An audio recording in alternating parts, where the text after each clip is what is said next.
G'day guys and welcome to another episode of TeaV. Today we're going to be looking at Neurotea, which is a Australian company, and to be honest, this is a tea that I think is a bit hard for me to review because it really is promoted and made to be a health tea, so I feel like you've got to be drinking it a long time to really be able to say whether it works for the health benefits, but I'm going to tell you what ingredients are in it and what my experience over the past few weeks since I started having it are.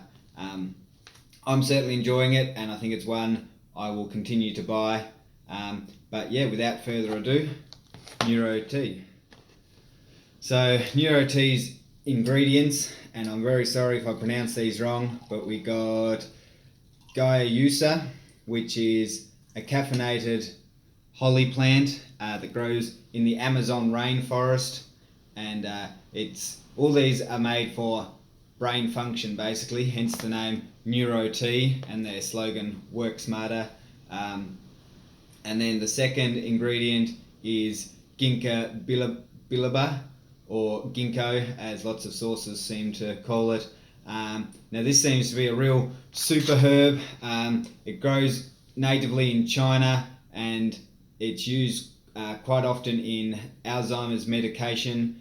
By increasing the circulation and blood flow to the brain, it's meant to help slow some effects of Alzheimer's, improve memory and energy, and so yeah, it is medically used for those things.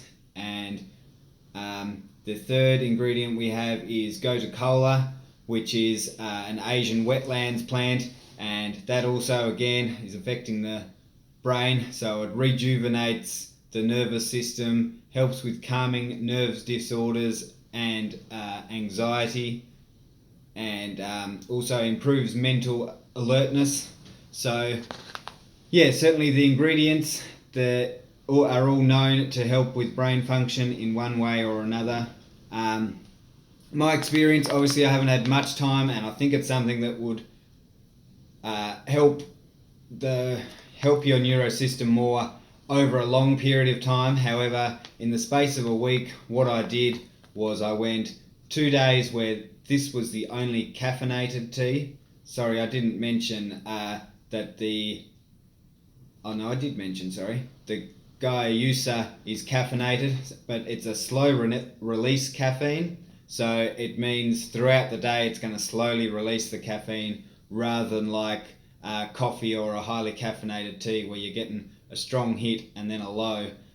It's meant to help keep a steady caffeine level through the day. So yeah, to test that, the first 2 days of my week, this was the only caffeinated tea I had. The rest of the teas I had were herbal caffeine-free blends, and I certainly found it still kept me feeling lively like any other caffeine drink, even though I was only having this morning and lunch, and then yeah, just going caffeine free throughout the rest of the day. And then the next 3 days, this was the only tea I drank. In fact, I did a 3-day fast where I was only eating celery and drinking water, and I was having one of my flasks of this each morning, and I certainly found it still kept my energy levels up well, still kept me feeling alive, awake and motivated with the caffeine and the energy that the ginkgo biloba is meant to give. And then I did another 2 days where I was back having other herbal teas, but this was still the only caffeinated. And yeah, certainly even in that short time, I did notice that it was doing its job as a good brain function tea. The reason why I still had other herbal drinks is what I'm going to get to now. First of all, you can see very yellow colour. I brewed this for about 10 minutes now. They suggest 5 to 7, but longer if you want it stronger. But the flavour, is quite mild. So I think it really is like drinking celery. Maybe a little bit more flavour than celery, but it's certainly a very plain flavoured drink. So some people might find that gets boring. It's certainly not being sold like a lot of popular teas as a fruity, exciting flavour. It's about the health benefits, about working smarter. So that's why in that week I was still drinking some other herbal teas, just because as a drink you're drinking for flavour, it does get quite boring. And it's not the sort of tea you really want to be adding sugar to, I don't think. Because the flavour's so weak, it really just makes it taste like sugar. It doesn't really make it more exciting, even if it makes it sweet.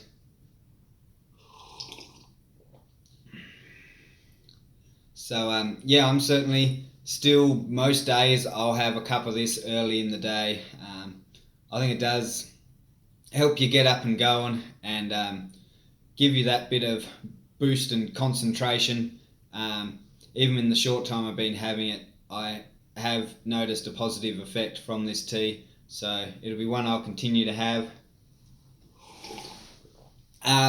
So those ingredients, I've really just touched on the nutshell, the real basics of what health benefits they have. So if you check out down in the description below, I will put some links to some videos with more qualified people to talk in details about the health benefits of the ingredients, and I really recommend you listen to those. There's certainly great ingredients in this beautiful Australian company, and yeah, so that's Neurotea. Work smarter, not harder.